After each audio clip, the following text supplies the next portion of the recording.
नमस्कार दोस्तों, मेरा नाम है रंजीत और स्वागत है आप सभी का आरकेजे सिविल पाठशाला यूट्यूब चैनल पर। दोस्तों, शुरुआत करते हैं आज के द हिंदू न्यूज़पेपर की हम एडिटोरियल वाले हिस्से के साथ में।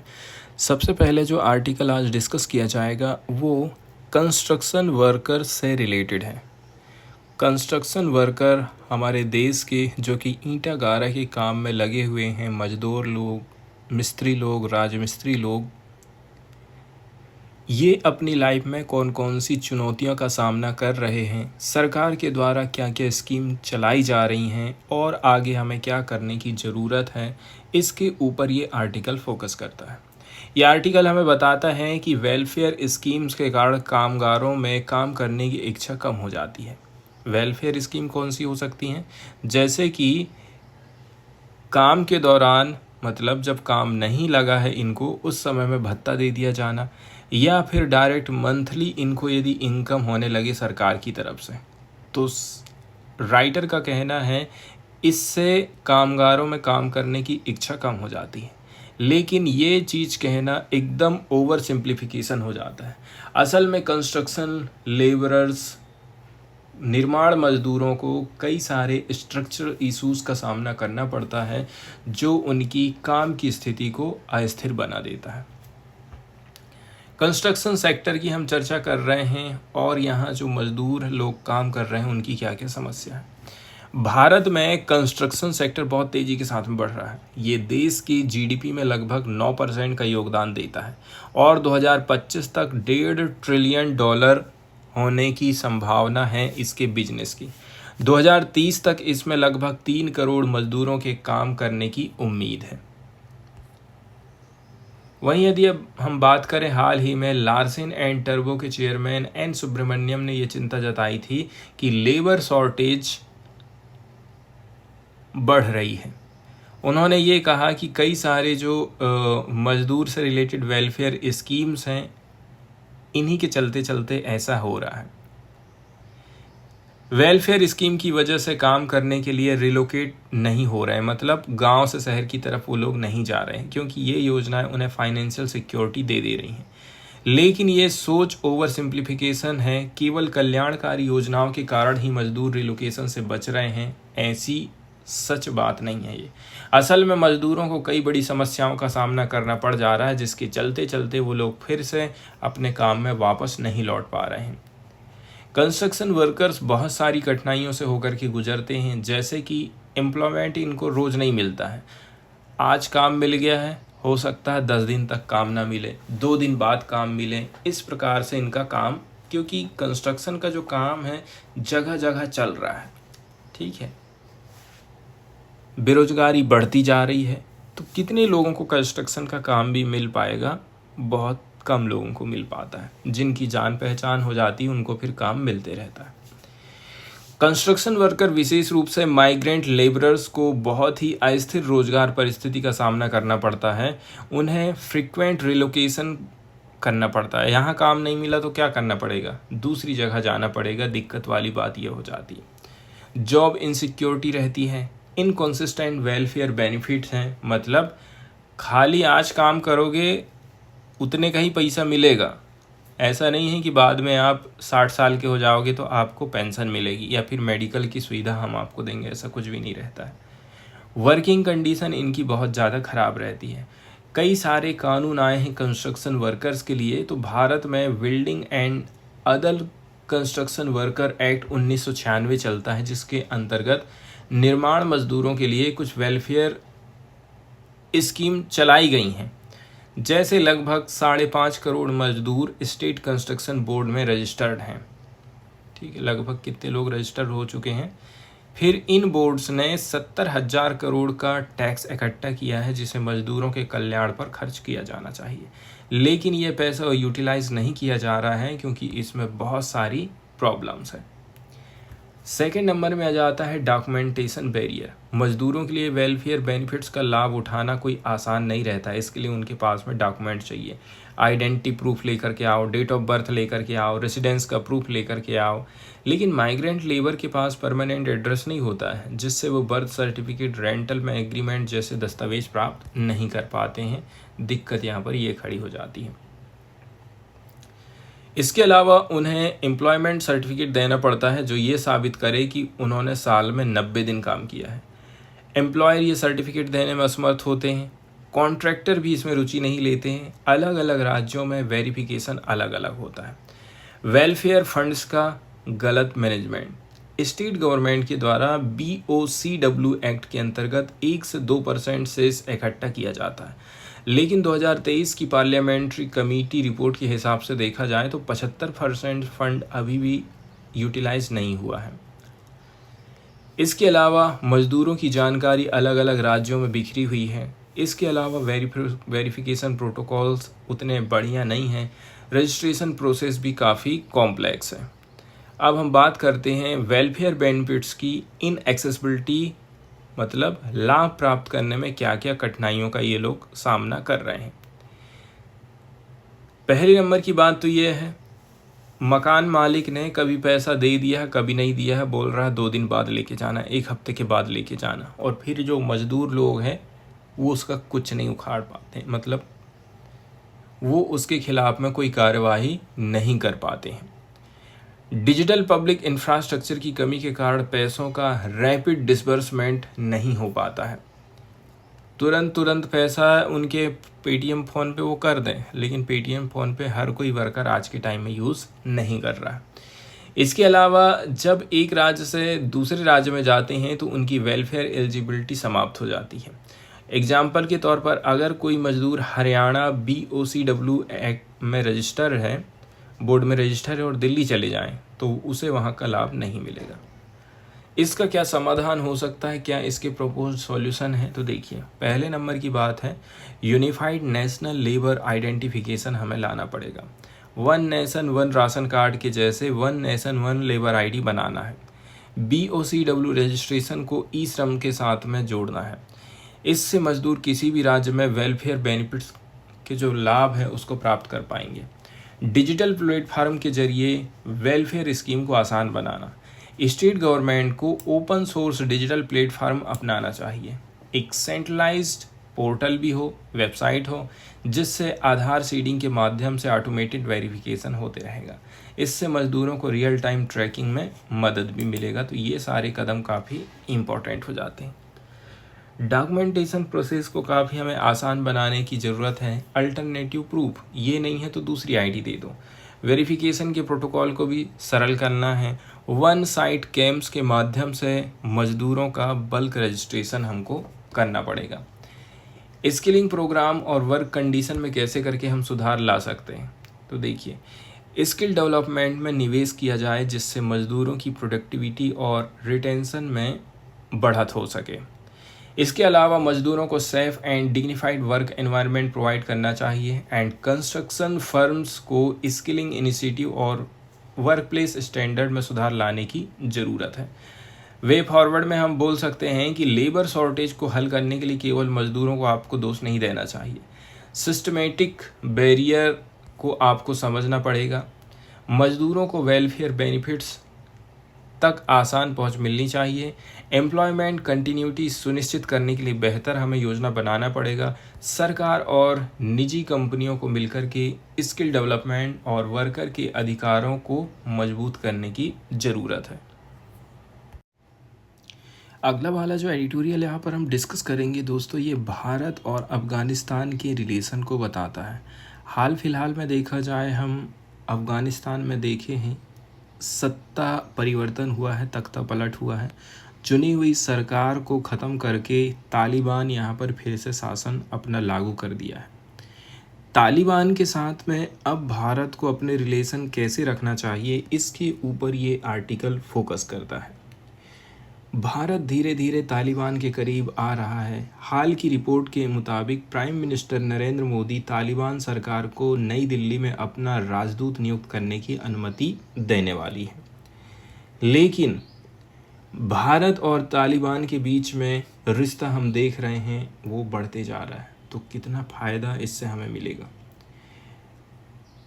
देखिए, जनवरी में इंडिया और तालिबान के बीच पहली हाई लेवल मीटिंग हुई थी, उच्च स्तरीय बैठक हुई थी। इसमें भारत के फॉरेन सेक्रेटरी विक्रम मिस्री और तालिबान के फॉरेन मिनिस्टर आमिर खान मुत्तकी ने दुबई में मुलाकात करी। अब यहाँ पर दोनों ने पॉलिटिक्स और इकोनॉमी के बारे में चर्चा किया, ह्यूमैनिटेरियन एड पर चर्चा किया। भारत का तालिबान के साथ संबंध 2022 में फिर से जुड़ना चालू हो गया, जब नई दिल्ली ने काबुल में अपना दूतावास खोल दिया है फिर से। अब तालिबान को राजनयिक मान्यता देने का खतरा। यदि भारत तालिबान के किसी राजनयिक को स्वीकार करता है तो ये एक सिग्निफिकेंट शिफ्ट होगा। ये संकेत देता है कि भारत तालिबान को अफगानिस्तान का लेजिटिमेट रूलर मतलब वैध शासन मान रहा है। मोस्ट कंट्रीज ऐसा करने से बच रहे हैं क्योंकि तालिबान की ह्यूमन राइट्स वायलेशन की नीति बहुत ज़्यादा कठोर है। जैसे 1.5 मिलियन स्कूल एज गर्ल्स शिक्षा से वंचित हैं, मतलब 14 लाख लड़कियां ऐसी हैं जो कि स्कूल में शिक्षा प्राप्त नहीं कर पा रही हैं। महिलाओं को नौकरी करने की अनुमति नहीं है। ब्यूटी पार्लर और नेशनल पार्क्स में महिलाओं के जाने पर बैन लगा हुआ है। यूनाइटेड नेशंस के विशेषज्ञों ने इसको जेंडर अपार्थाइड मतलब लैंगिक रंगभेद बोला है। इसके बावजूद भारत स्ट्रेटजिक इन्फ्लुएंस बढ़ाने के लिए मतलब रणनीतिक प्रभुत्व अपना बढ़ाने के लिए क्या काम कर रहा है, तालिबान के साथ अपने रिश्ते मजबूत करने की कोशिश कर रहा है। ये एक ऐसा रीजन हो सकता है क्योंकि चाइना के करीब ना चला जाए अफगानिस्तान ज़्यादा।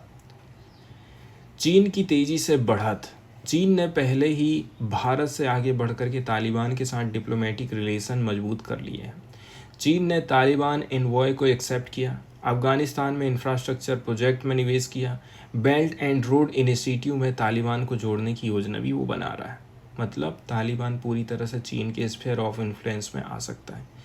पाकिस्तान तालिबान के संबंधों में लेकिन गिरावट देखने को मिली थी। पहले पाकिस्तान और तालिबान को नेचुरल एलाइज मानते थे, लेकिन अब तालिबान ने खुद को इस्लामाबाद से अलग कर लिया है और चाइना, रसिया और सेंट्रल एशियन कंट्रीज़ के साथ मजबूत रिश्ते बना रहा। मतलब पाकिस्तान के साथ हाथ मिलाने से उसको फ़ायदा ही क्या है? कोई फ़ायदा नहीं। जब उसके साथ में उसका ट्रेड ही नहीं हो पाएगा, डिफेंस नहीं हो पाएगा, सिक्योरिटी नहीं हो पाएगी, तो पाकिस्तान को कोई वैल्यू नहीं दे रहा है। पाकिस्तान जो कभी तालिबान का समर्थन करता था, अब काबुल में इसका जो इफ़ेक्ट है वो ख़त्म हो चुका है। तालिबान से जुड़ने का खतरा मतलब आतंकवाद का बढ़ता खतरा। तालिबान के शासन में अफगानिस्तान टेररिज्म का केंद्र बन गया है। इस्लामिक स्टेट लगातार डेडली टेरर अटैक कर रहा है। तालिबान मिनिस्टर खलील उर रहमान हक्कानी की हत्या कर दी गई है। चाइनीज़ एम्बेसी को बम से उड़ाने की धमकी दी गई थी और 2022 में चाइनीज़ नेशनल्स के होटल पर हमला हुआ था। रसिया पर आईएस का हमला भी हाल फिलहाल में देखने को मिला। मार्च 2024 में मॉस्को के क्रोकस सिटी हॉल पर आईएस ने हमला किया था, जिसमें 140 से अधिक लोग मारे गए थे और 500 लोग घायल हुए थे। पाकिस्तान में भी आतंकवादी हमले बढ़ गए हैं। तहरीक ए तालिबान को तालिबान का समर्थन मिला हुआ है। फरवरी 2024 में 147 आतंकी हमले हुए हैं। 180 पाकिस्तानी सोल्जर्स की मौत हुई है और हाल ही में जैश अल फरसान नामक संगठन ने सुसाइड बॉम्बिंग किया था, आत्मघाती हमला। तो उसमें भी कितना नुकसान हुआ होगा आप समझ सकते हैं। तो ये चीज़ भारत के लिए भी दिक्कत पैदा कर सकता है। दिसंबर 2023 में जलालाबाद में इंडियन कंसुलेट पर आईएस का हमला हुआ। यूनाइटेड नेशंस रिपोर्ट के अनुसार आईएस ने लॉन एक्टर को मतलब अकेले हमलावरों को भारत में बड़े हमले करने के लिए भर्ती योजना बनाई है। तो क्या करना चाहिए भारत को? भारत को सतर्क रहने की ज़रूरत है। भारत हमेशा से ये डिमांड करते आया है कि Afghanistan should be free from terrorism. Taliban को आईएस को हराने के लिए रीजनल पार्टनर के साथ काम करना चाहिए। उसे टीटीपी का समर्थन बंद करना पड़ेगा। तालिबान के साथ निवेश करना मतलब हमारा खुद का खतरा ही है, नुकसान ही है। अफगानिस्तान दशकों से पॉलिटिकल इनस्टेबिलिटी और टेररिज्म से ग्रस्त रहा है। तालिबान इन समस्याओं को हल कर नहीं पा रहा है। चीन और पाकिस्तान जैसे देशों को तालिबान के साथ संबंधों में नुकसान उठाना पड़ा है। उनसे आपको सीख लेने की ज़रूरत है। तो भारत को जोखिम उठाना चाहिए कि नहीं? भारत ने अतीत में आतंकवाद से बहुत नुकसान झेला है। अगर तालिबान आतंकवाद पर कार्रवाई नहीं करता है तो भारत के लिए अफगानिस्तान में निवेश करना बहुत खतरनाक साबित हो सकता है। कंक्लूज़न में वे फॉरवर्ड में हम ये बोल सकते हैं कि भारत के लिए तालिबान इंगेजमेंट कई जियोपॉलिटिकल और सिक्योरिटी रिस्क से जुड़ी चीज़ें लेकर के आ रहा है। चीन और पाकिस्तान पहले ही तालिबान के साथ अपने संबंधों में नुकसान झेल चुके हैं। IS और TTP जैसे आतंकी संगठन भारत के लिए खतरा है। तालिबान महिलाओं के अधिकारों का हनन कर रहा है, जिससे इंटरनेशनल रेपुटेशन भी कम हो रही है। इसलिए हम ये कह सकते हैं डिप्लोमेटिक एंगेजमेंट सोच समझ कर करो। टेररिज्म एलिमिनेशन की शर्त पर ही तालिबान के साथ आप संबंध आगे बढ़ाइए। स्ट्रेटजिक इन्फ्लुएंस बढ़ाने के लिए अल्टरनेटिव पार्टनरशिप हमको तलाना चाहिए। तालिबान के साथ किसी भी प्रकार की साझेदारी को लेकर के भारत को पूरी सतर्कता बरतनी चाहिए, नहीं तो ये कदम भारत के लिए फिंगर्स बर्न्ड मतलब खुद को नुकसान पहुंचाने वाला हो सकता है। न्यूज़ वाले सेक्शन की तरफ हम चलें दोस्तों, तो आज चर्चा करने वाले हैं भारत और न्यूजीलैंड के रिलेशन को। यहाँ पर साउथ पैसिफिक ओशियन में न्यूजीलैंड की लोकेशन दिखाया गया है। मैप के माध्यम से आप इसको समझ सकते हैं, ठीक है। इसको हमने दो भाग में बांट दिया है न्यूजीलैंड को। एक उत्तर वाला आइलैंड अलग है और नीचे का आइलैंड अलग है, जिसको साउथ आइलैंड बोलते हैं, ठीक है। नीचे वाले एरिया में आपको साउदर्न आल्पस माउंटेन पूरा इस प्रकार से फैला हुआ वो दिखाई दे रहा है, और नॉर्थ आइलैंड में हम देखते हैं कुछ महत्वपूर्ण शहर जैसे कि ऑकलैंड जैसे, हैमिल्टन जैसे शहर हमको देखने को मिलते हैं। तस्मान सागर की लोकेशन यदि हम देखें तो ये पड़ता है इसके पश्चिमी वाले हिस्से की तरफ में। हाल फिलहाल में देखा जाए भारत और न्यूजीलैंड के बीच में अभी ट्रेड से रिलेटेड बातचीत चल रही है। भारत और न्यूजीलैंड के बीच रक्षा और ट्रेड का जो सहयोग है वो बढ़ते जा रहा है। प्रधानमंत्री नरेंद्र मोदी ने सोमवार को कहा है कि इंडिया और न्यूजीलैंड अपने डिफेंस, मैरीटाइम को मजबूत और इंस्टीट्यूशनलाइज बनाने की दिशा में काम कर रहे हैं। उन्होंने न्यूजीलैंड के प्रधानमंत्री क्रिस्टोफर लक्सन को ये भी याद दिलाया कि दोनों देशों ने ग्लोबल टेररिज्म के लिए काफ़ी संघर्ष किया है। रक्षा और समुद्री सहयोग किस प्रकार से दोनों देशों का बढ़ेगा, तो देखिए दोनों देशों ने डिफेंस एंड सिक्योरिटी कोलैबोरेशन को मजबूत करने का फैसला किया है। इसमें जॉइंट एक्सरसाइज होगी, ट्रेनिंग होगी मिलिट्री की, पोर्ट विजिट भी होंगे। बायलैटरल डिफेंस इंडस्ट्री कोलैबोरेशन के लिए एक रोड मैप तैयार किया जाएगा।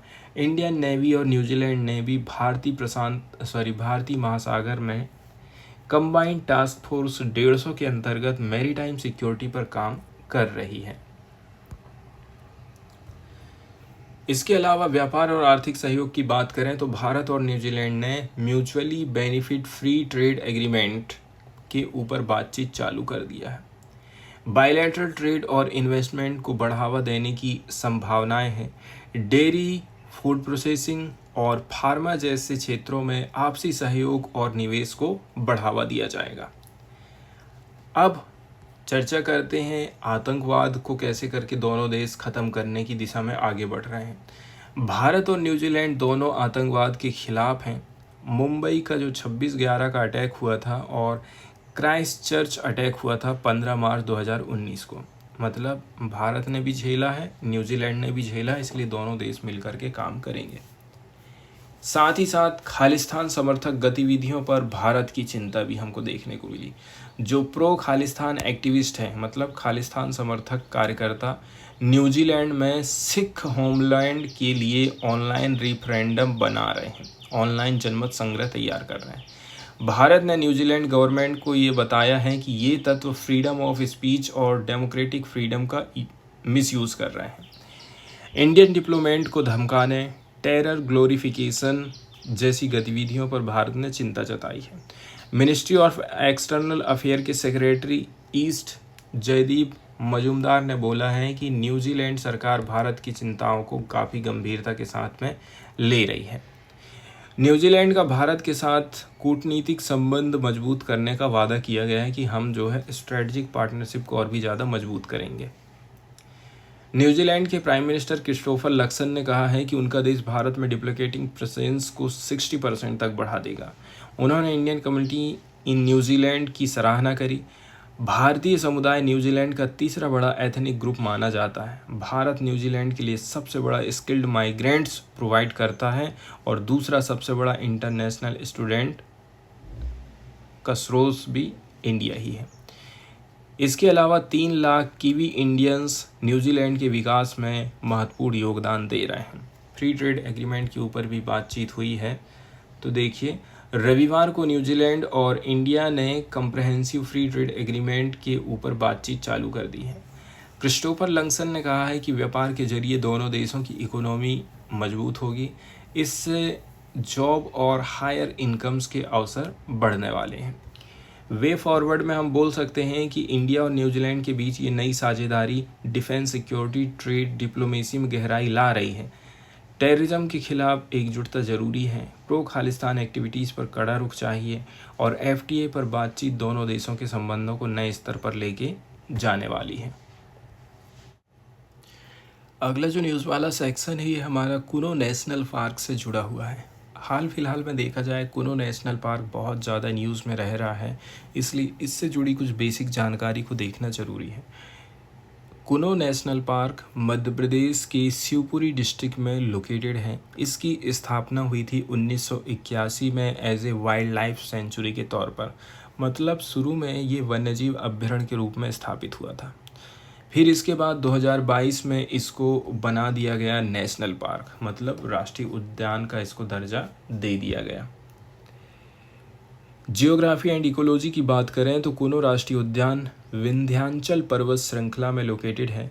यहाँ सुखाड़ा और शुष्क पर्णपाती वन हमको देखने को मिलते हैं। यहाँ की प्रमुख जो नदियाँ है वो है कुनो रिवर, इस पार्क से होकर के बहती है, ठीक है। इसी के नाम पर इसका नाम रखा गया है।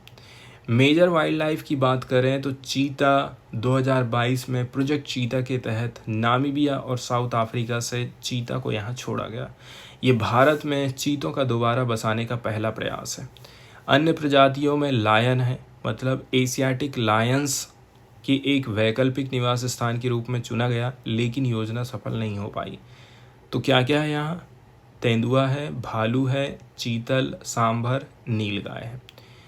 इतिहास की यदि हम बात करें तो गिर के शेरों को लाने की योजना जो है 1990 के दशक में गुजरात के गिर जंगलों से एशियाई शेरों को यहाँ लाने की योजना बनी थी, लेकिन गुजरात सरकार ने इसकी अनुमति नहीं दी। इसका रीज़न क्या हो जाता है? गुजरात में कांग्रेस है, सेंट्रल में कांग्रेस है, यहाँ बीजेपी, इसलिए ऐसा हो गया। ज़्यादातर चीज़ें यहीं हमको देखने को मिलती। प्रोजेक्ट चीता 2022 में लॉन्च किया गया था, तो 70 साल बाद भारत में चीते दोबारा लाए गए हैं। नामीबिया और दक्षिण अफ्रीका से 20 चीते कूनों में छोड़े गए। ये दुनिया का पहला इंटरकॉन्टिनेंटल चीता ट्रांसलोकेशन प्रोजेक्ट रहा था।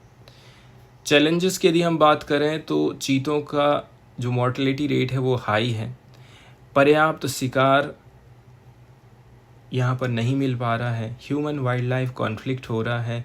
जलवायु के कारण भी शायद ये लोग उतना नहीं टिक पा रहे हैं। इसके बाद हम चलते हैं राजस्थान की तरफ और देख लेते हैं जल संरक्षण के लिए किस प्रकार से लोग यहाँ के प्रयास कर रहे हैं।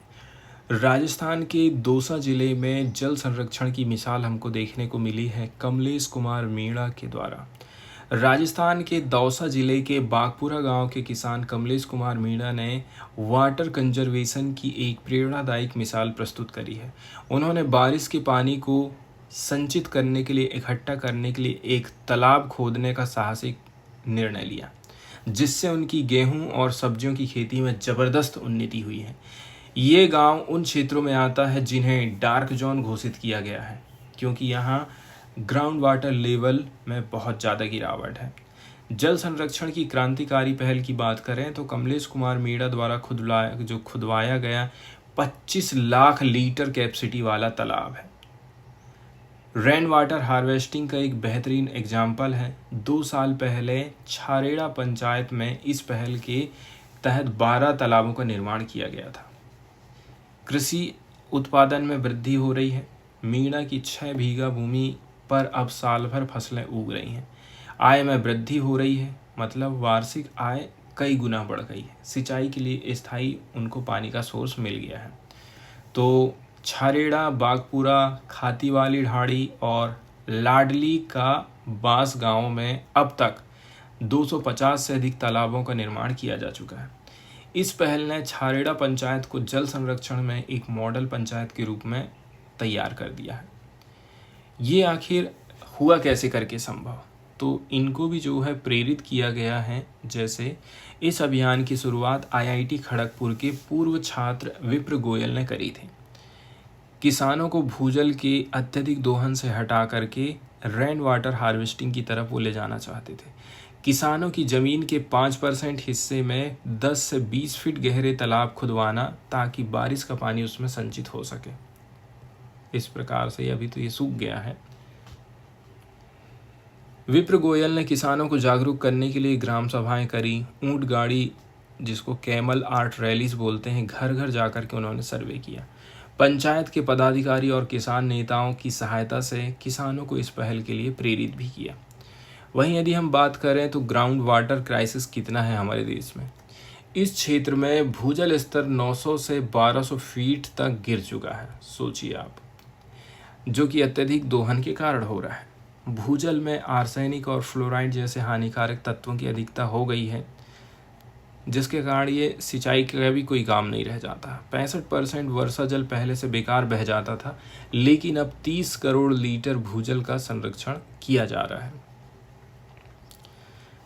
तो इतने सारे तालाब कैसे खुद गए?